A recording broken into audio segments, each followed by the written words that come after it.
আপনারা যারা আহত হয়েছেন এই সিঙ্গাপুরে চিকিৎসাধীন তাদের সাথে সাক্ষাৎ করার জন্য এটা একটা ঘরোয়া বৈঠকের মতোই আর কি। তো এটা সমাবেশটা তো এই জন্য একটু বসেই আপনাদের সাথে আমি ভাব বিনিময় করতেছি।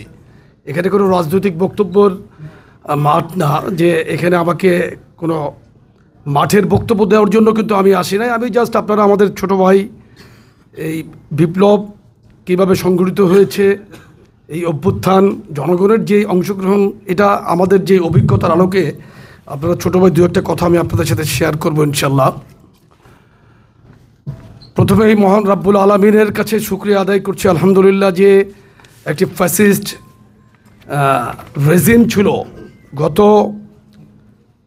আওয়ামী লীগের 15.5 বছরের একটি রেজিম ছিল, অত্যাচারের একটা রেজিম বলতে যেটা বোঝায় সেটা হলো যে আপনার রাষ্ট্রকে কুক্ষিগত করার জন্য রাষ্ট্র ক্ষমতায় যারা থাকে, যারা ফ্যাসিস্ট হিসেবে পরিণত হয়, তাদের তখন অনেক প্ল্যান থাকে যে এই রাষ্ট্রের মানুষকে জিম্মি করে কীভাবে রাষ্ট্র কাঠামোকে কুক্ষিগত করা। এই জন্য একটা রেজিম, একটা যেমন পুলিশ বাহিনীতে তাদের একটা সংগঠিত চক্র ছিল, প্রশাসনের ছিল, বিভিন্ন দাপ্তরিক এই সমস্ত গ্রুপ ভিত্তিক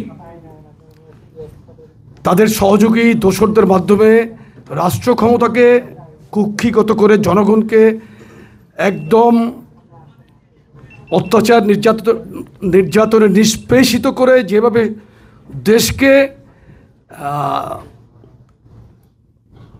রাষ্ট্র ক্ষমতাকে লুণ্ঠন করা যায় সেটাকেই মূলত ব্যাপক অর্থে রেজিম বলে। রেজিমটা অ্যাকচুয়ালি এই শেখ হাসিনার যে রেজিম, এই রেজিমের মধ্যে কিন্তু বাংলাদেশের সাধারণ মানুষের পাশাপাশি আমরাও কিন্তু বিএনপি পরিবারের লোকজন অনেক নির্যাতিত। এই যে আজকে বিশেষ করে আমি আশরাফুর রহমান রবিনকে ধন্যবাদ জানাই।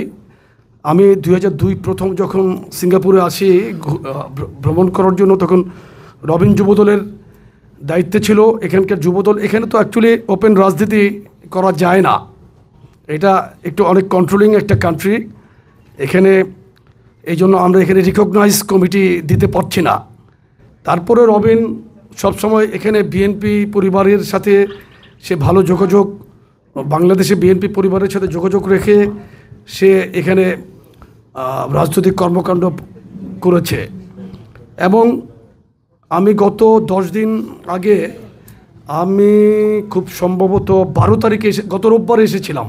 গত রোববারের আগের রোববার আমি সিঙ্গাপুরে এসেছিলাম ব্যক্তিগত সফরে। তখন রবিন আমাকে প্রস্তাব দিল যে আপনারা যারা হসপিটালে ভর্তি আছেন তাদের সাথে একটু দেখা করে একটা আর্থিক সহযোগিতা করার জন্য একটা প্রোগ্রাম সে চাইলো আমার কাছে। আমি তখন বললাম যে এই আন্দোলনে যারা আহত হয়েছে তাদের সাথে যদি আমি একটা সাক্ষাতের পরিকল্পনা করি, আর পার্টির হাইকমান্ড থেকে আমাকে একটু আলোচনা করে সিদ্ধান্ত নিতে হবে, কারণ আমি তো পার্টির একটা ওয়ার্কার হিসেবে আমাকে পার্টির যে কোনো সিদ্ধান্ত, আমাকে কোনো সিদ্ধান্ত নিতে হলে কিন্তু পার্টির হাইকমান্ডের সাথে আমাকে কথা বলতে হয়। এটা পার্টির একটা সিস্টেম। তো আপনারা যারা বয়সে অনেক তরুণ, কেউ এখানে হয়তো রাজনৈতিকভাবেই কোনো দলের সাথে সংযুক্ত থাকতে পারেন, সেটা প্রধান আলোচনার বিষয় না। ব্যাপার হলো যে প্রত্যেকে রাজনীতি সচেতন ছিলেন, আপনারা মনস্ক ছিলেন, রাজনৈতিকভাবে আপনারা এই দেশের মানুষকে ভালোবেসেছিলেন, মানুষের মুক্তির আন্দোলনে আপনারা ঝাঁপিয়ে পড়েছিলেন। বিশেষ করে এখানে যে বসা ছিল যাত্রাবাড়িতে, যে গুলিতে আহত হয়েছিল বোধহয় খুবই অসুস্থ রাব্বির ওই গুলি করার ভিডিওটা আমরা দেখেছিলাম পরে সোশ্যাল মিডিয়াতে, অনেক পরে কিন্তু এটা প্রচার হয়েছিল। তো এরকম আপনারা এখানে যারা আছেন প্রত্যেকেই আপনারা চোখে, আপনার সরকারের পিলেটে আপনাদের চোখ ক্ষতিগ্রস্ত হয়েছে। তো মহান আল্লাহর কাছে আপনাদের এই সুস্থতার জন্য দোয়া করছি। এখানে আজকে মোহাম্মদ আল মিরেশ পথ হারাবে না বাংলাদেশ। বিএনপি তারেক রহমান সাহেব বলেছিলেন বাংলাদেশ যাবে কোন পথে, ফয়সালা হবে রাজপথে। রাজপথে কিন্তু ফয়সালা হয়েছে। বিএনপি কিন্তু কোনো আপোষ করে নাই, বিএনপির ইতিহাসেই কিন্তু কোনো আপোষ নাই। দেশনেত্রী বেগম খালেদা জিয়াকে অন্যায়ভাবে জেলে রেখেছে, কিন্তু কোনো আপোষ করে নাই, কম্প্রোমাইজ করে নাই। জিয়া পরিবার কখনোই অন্যায়ের কাছে মাথা নত করে নাই, মাথা নত করবে না, এবং কোনো তাদের ইতিহাস নেই মানে আপোষ করার। আমাদের ভারপ্রাপ্ত চেয়ারম্যান জনাব তারেক রহমানও কিন্তু অত্যন্ত কঠিন সাহসী একজন মানুষ। নিজের ভাই মারা গিয়েছে, বাংলাদেশে আসতে পারে নাই, মা অসুস্থ, দেখতে পারে নাই, কিন্তু তারপরে কিন্তু অন্যের কাছে মাথা নত করে নেই, কোনো আপোষ করেন নাই। আপনাদের প্রত্যেককেই আমি ধন্যবাদ জানাই। শ্রোতা মণ্ডলী, আপনারা যে সমস্ত ভাইয়েরা এই সিঙ্গাপুরে থাকেন, কত সুন্দর একটি দেশে থাকেন, এখানের এই অভিজ্ঞতা বাংলাদেশে কাজে লাগাবেন। এবং এই যে এই দেশের থেকে আপনারা এত কষ্ট করে বাংলাদেশে রেমিটেন্স পাঠাচ্ছেন, আমি বিএনপি পরিবারের পক্ষ থেকে এবং জনাব তারেক রহমানের পক্ষ থেকে আপনাদেরকে ধন্যবাদ জানাচ্ছি।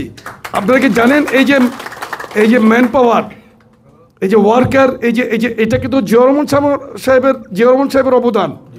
1978 সালে কিন্তু প্রথম জিয়াউর রহমান সাহেব প্রথম মধ্যপ্রাচ্যে কিন্তু ম্যান পাওয়ার জনশক্তি রপ্তানি করেছিলেন। জিয়াউর রহমান সাহেব কিন্তু প্রথম বাংলাদেশে গার্মেন্টস ব্যবসার সূচনা করেছিলেন। জিয়াউর রহমান সাহেবের আমল কিন্তু বাংলাদেশ থেকে ফ্রোজেন ফুড, হিমায়িত মাছ বিদেশে রপ্তানি হয়েছিল।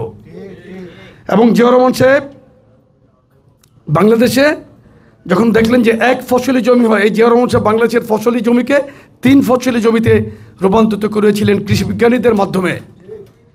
এবং জিয়াউর রহমান সাহেবের আমলেই কিন্তু বাংলাদেশে বাংলাদেশ ধান গবেষণা ইনস্টিটিউটের প্রতিষ্ঠা হয়েছিল গাজীপুরে।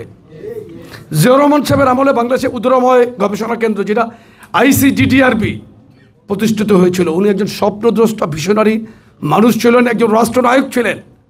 রাষ্ট্রপতি কিন্তু অনেকে ছিলেন, কিন্তু রাষ্ট্রনায়ক হতে পারেন নাই। কিন্তু এরশাদকে কিন্তু কেউ রাষ্ট্রনায়ক বলে না। জিয়াউর রহমান সাহেব কিন্তু রিয়েলি একজন রাষ্ট্রনায়ক ছিলেন। এগুলো একটু আপনারা জানবেন। আর কোনোভাবে যদি আপনাদের এই 11 জন সুস্থ দেশে ফিরেন, আপনাদের এই 11 জনকে আমি যুবদলের পক্ষ থেকে বাংলাদেশে আরেকবার আমন্ত্রণ জানাবো। আমি রবিনকেও তখন দাওয়াত দেবো ইনশাল্লাহ। এই সম্পূর্ণ এই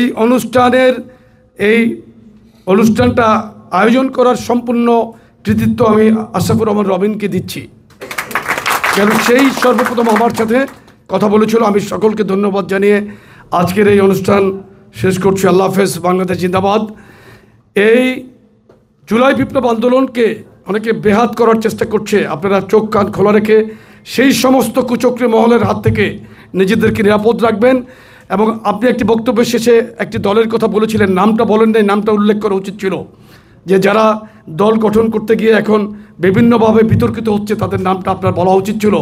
রাজনীতি আপনারা করেছেন, সাহসের সাথে রাজপথে ছিলেন, ওই সাহসের সাথে ওই নামটা আপনার বলা উচিত ছিল। আপনি বলবেন, আমি পরবর্তীতে আশা করি। আমরা কারোর প্রতি বিষোদ্গার করতে চাই না। বাংলাদেশের মাটি, ভূখণ্ড আমাদের ভূখণ্ড। আপনি দেখেন, একমাত্র বিএনপি কিন্তু আমাদের মাধ্যমে দেখেন ভারতে অবস্থিত আগরতলায় হাই কমিশনে যখন হামলা করলো, আমরাই কিন্তু নেতৃত্ব দিয়ে লং মার্চ করেছি।